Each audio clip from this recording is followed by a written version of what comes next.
Bugungi kunimiz bizani ertalabdan emas, Ismoil bilan obeddan boshlanadi. Ismoilni obedlantirib o'tirib o'ylanib qoldim.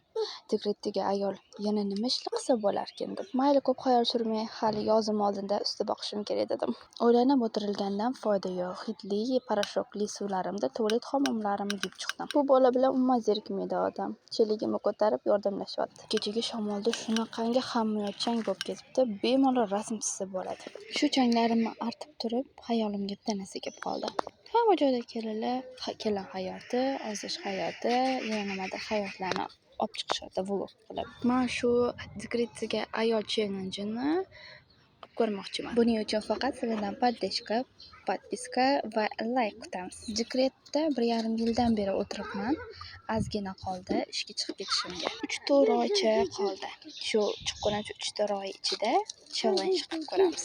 Kommentariyada dekretdagi onalar yana nimalar qilishini albatta yozib o'tib ketinglar. Bola bilan yana nimalarga ulgurayotganinglarni yoki ulgurish mumkin bo'lgan ishlarni albatta yozinglar. Men ham challenge davomida nimalarga ulgurishimni, ulgurmasligimni